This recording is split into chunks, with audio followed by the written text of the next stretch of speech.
Oke, kita lanjutkan materi selanjutnya ya. Tatap muka kedua ini kita membahas tentang sistem komputer. Eh, ini kompetensi dasarnya. Jadi kalau dipetakan sistem komputer itu ada ini ya, hardware, software, firmware, firmware, infoware. Eh, Kalian ini masih baru lulus ya, jadi pasti ini masih anget di pikiran kalian. Waktu di SLTA pastinya sudah dapat materi mengenai TIK. Artinya tahulah apa itu hardware, apa itu software dan lain-lainnya ini. Jadi ini hanya mengulang saja karena ini memang eh teoritis. Jadi yang pertama adalah hardware ya, perangkat keras. Apa yang bisa diraba, dicilat itu hardware namanya. Selanjutnya hardware ini ada CPU. CPU ini Central Processing Unit. Ini otaknya ya. Ada juga memori, nanti apa itu ada di slide selanjutnya. Ini adalah I/O device, input output gitu. Ini adalah interkonektor. Interkonektor itu ya kayak flash disk segala macam itu. Ini nanti di slide selanjutnya ada kayaknya. Kalau software ini adalah perangkat lunak ya. Ini ruhnya, ruh dari hardware ini. Ada OS, operating system atau sistem operasi. Ada paket-paket aplikasi, ada juga aplikasi yang dipakai user. Kalau firmware ini nanti ada keterangan di slide selanjutnya. Brainware adalah ya pemakainya itu ada DBA. DBA ini database administrator, manager, analis, programmer, operator, and user. Ada juga infoware. Infoware ini ada user manual, SOP. SOP itu standar operasional prosedur. Ada juga aturan-aturan mengenai ya cyber law ini cyber. Jadi infoware itu apa ya?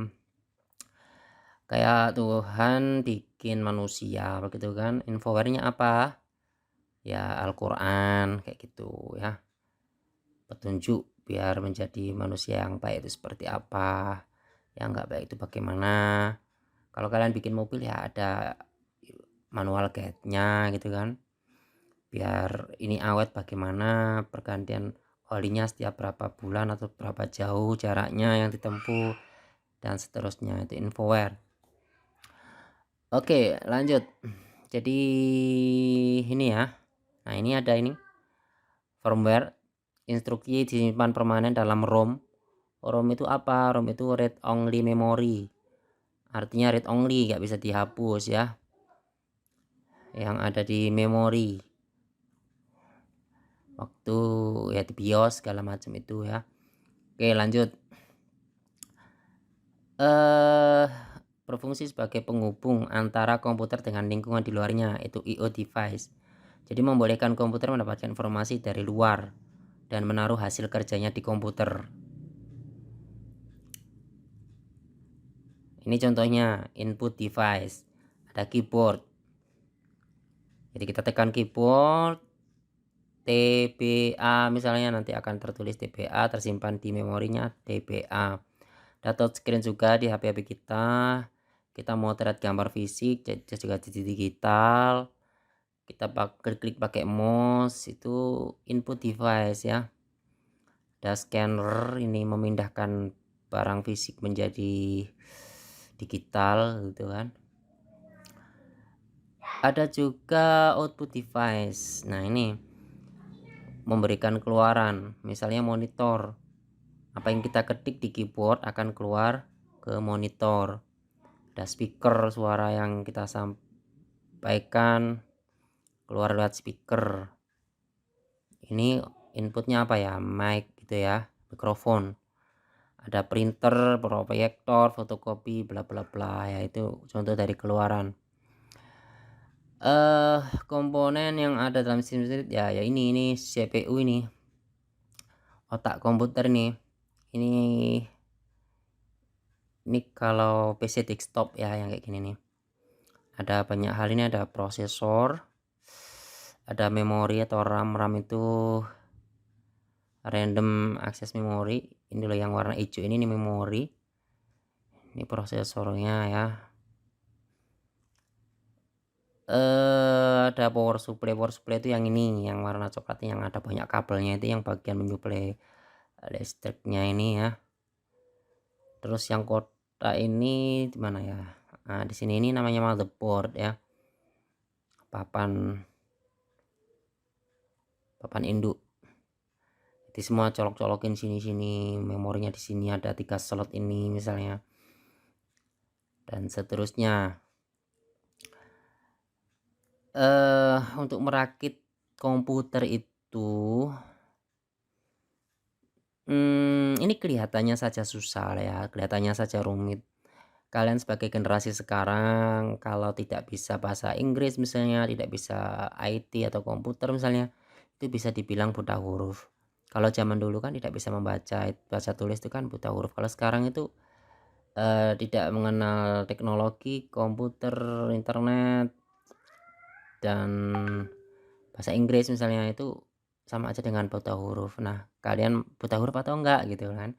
Nah, begitu juga dengan komputer ini, kalian harus ya berusaha menguasainya lah ya, meskipun tidak ahli banget tapi setidaknya tahu cara kerjanya. Ini tuh nggak sulit loh ya, kalau kalian merakit sendiri pun harusnya bisa, dan nggak ada salahnya mencoba gitu loh ya. Nabung, lalu kita beli satu-satu power supply dulu, atau misalnya ini kotaknya dulu, ini motherboardnya, bla bla bla, pasang-pasang sendiri aja. Kabelnya ini akan masuk ke colokannya itu pas gitu loh.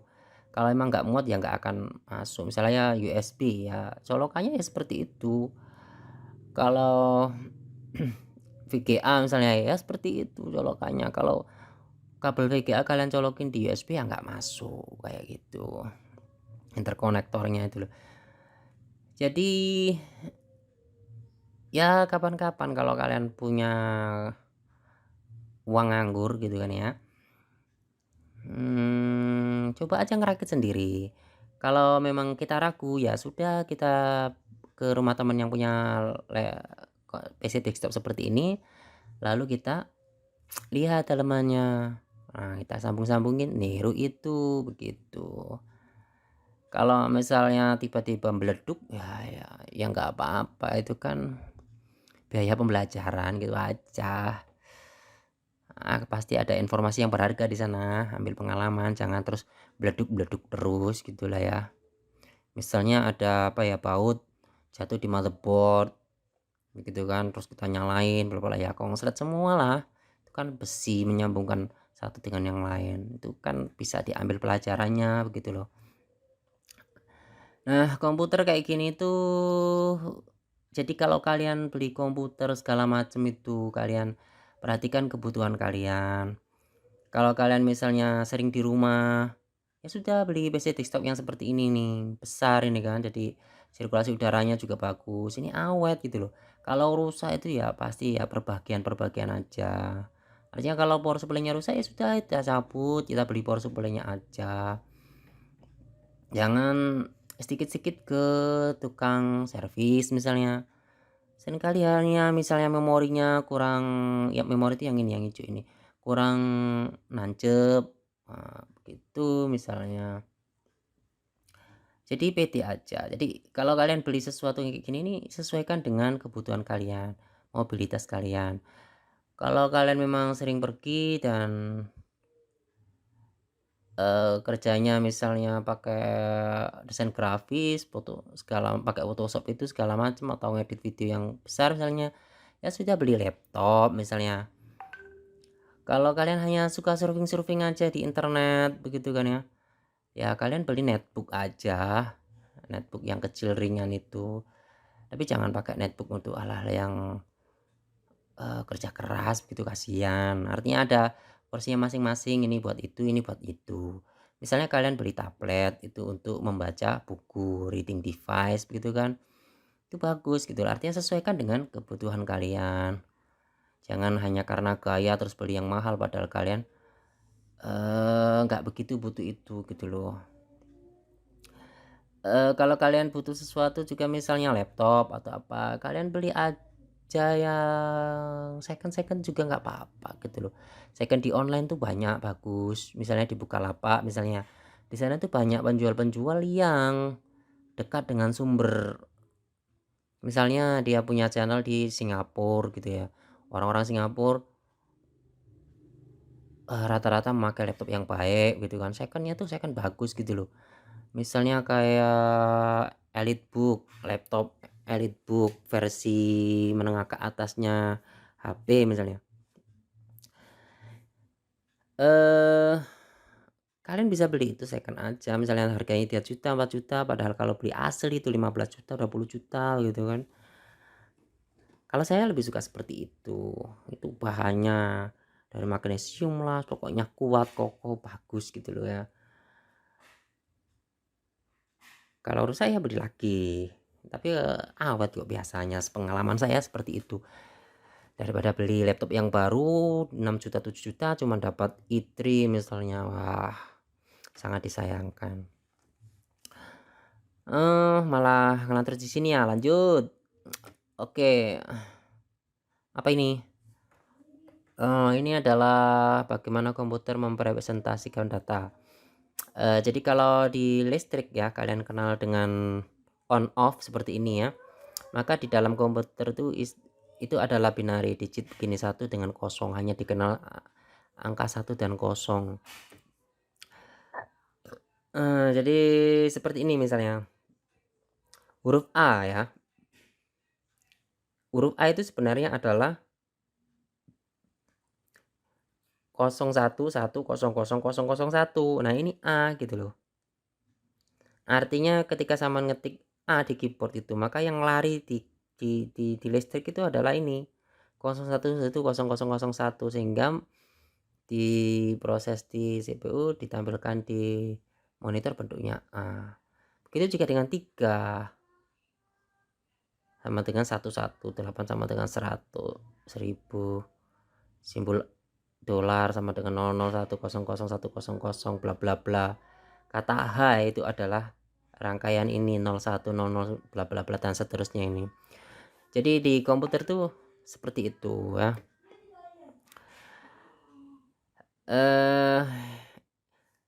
Ya ini dibaca saja lah ya. Jadi setiap karakter ini 1 byte gitu kan. Apa itu byte ya, kayak gini nih, ada angka huruf besar, ini ASCII ini. Jadi 3 bentuk standar representasi data itu ada ASCII, EBCDIC, Unicode dan lain-lain. Yang kita pakai rata-rata ASCII ya.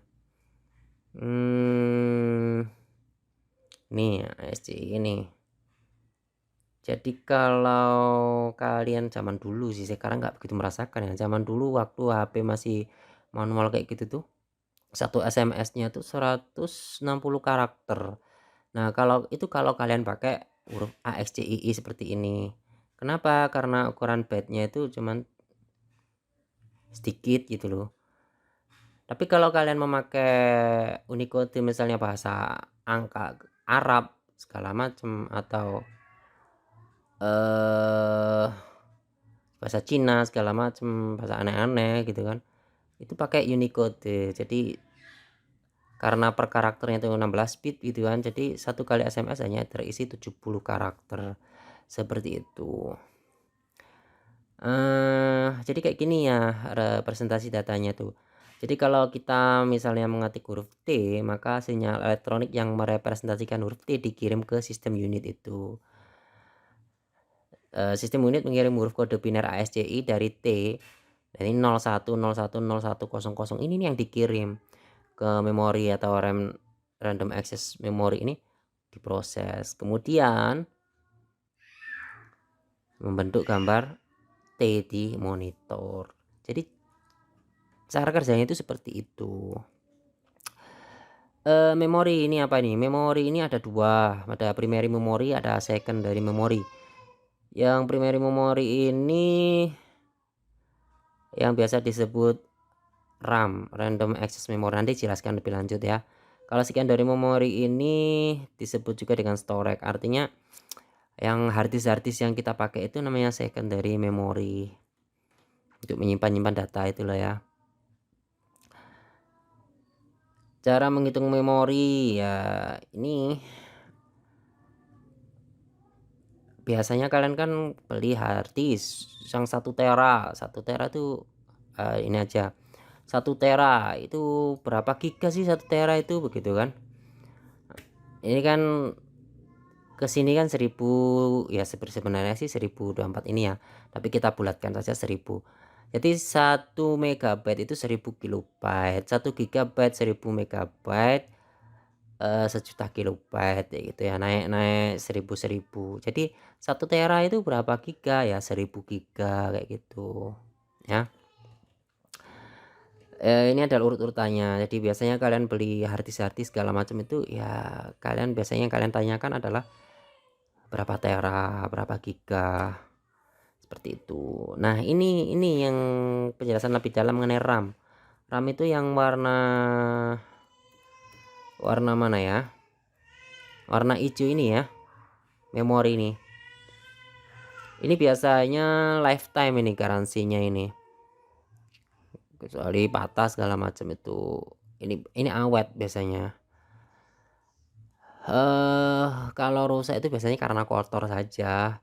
Kalian bisa membersihkannya dengan cara ya, yang kuning-kuning di sini ini kalian gesek-gesek aja pakai penghapus, atau kalau nggak punya itu ya karet, kalian puter-puterin di mana itu namanya, di pena, lalu kalian hapus, bersihin pakai itu aja, lalu colokin lagi, mungkin nyala juga tinggi.